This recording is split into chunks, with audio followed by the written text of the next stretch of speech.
श्रीकृष्णाय वासुदेवाय हरये परमात्मने प्रणतः क्लेशनाशाय गोविंदाय नमो नमः।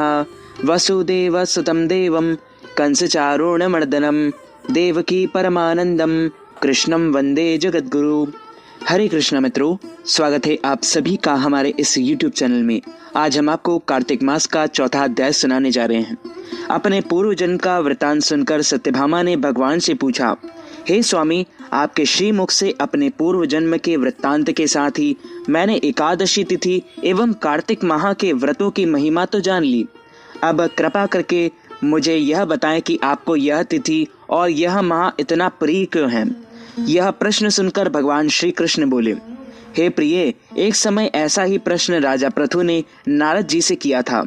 उन्होंने जो कुछ उन्हें बताया वही मैं तुम्हें बताता हूँ। नारद जी ने राजा पृथु को बताया, हे राजन, समुद्र पुत्र शंख बड़ा ही शक्तिशाली था। उसने अपनी शक्ति से इंद्रादि देवताओं को स्वर्ग में च्युत कर दिया, लोकपालों से उनके अधिकार छीन लिए। उसके डर से देवराज इंद्र, देवतागण एवं समस्त लोकपाल मेरुगिरी की कंदराओं में जा छिपे। शंख उन्हें खोजता डोलने लगा, मगर जब वह उन्हें कभी ना खोज पाया तो उन्हें सामने आने के लिए विवश करने की मंशा से दूसरे उपाय सोचने लगा। तब एक उपाय उसे सूझा। उसने सोचा कि देवताओं की समस्त शक्ति तो उनका ध्यान और स्तवन ही है, क्यों ना उनसे उनकी यह शक्ति छीन ली जाए। यह सोचकर उसने समस्त वेदों एवं उनसे संबंधित ज्ञान ग्रंथों का हरण कर लिया और जल में जाकर रहने लगा। अब तो ब्रह्मा जी सहित सभी देवता व्याकुल हो उठे। तब सभी देवताओं को लेकर ब्रह्मा जी भगवान विष्णु की शरण में गए। उस समय विष्णु भगवान क्षीर सागर में शयन कर रहे थे। यह देख देवता उनकी स्तुति करने लगे, प्रार्थना करने लगे कि प्रभु आंखें खोलो। भगवान ने उनकी स्तुति से प्रसन्न होकर नेत्र खोले और सभी देवताओं को अत्यंत दीनहीन अवस्था में अपने सम्मुख खड़े देखकर उन्होंने उनसे पूछा, हे देवतागणों, यह तुम्हारी क्या हालत बनी हुई है? किसने तुम्हें इस अवस्था में पहुंचाया है? अपने आने और अपनी ऐसी अवस्था का कारण बताओ। सभी देवताओं ने बारंबार भगवान को प्रणाम किया और कहा, प्रभु, हम शंखासुर के कारण इस दीन अवस्था में पहुंचे हैं। उस दुष्ट ने हमें स्वर्ग से निकाल दिया है और समस्त वेदादि ग्रंथों का हरण कर जल में जा छिपा है, जिससे देवताओं की शक्तियां क्षीण हो गई है। हे भक्त वत्सल, हे शरणागत वत्सल, हम आपकी शरण हैं, हमारा दुख दूर कीजिए। देवताओं की विनती सुनकर भगवान श्री हरि विष्णु ने कहा, हे देवताओं, मैं तुम्हारा मनोरथ पूर्ण करूंगा।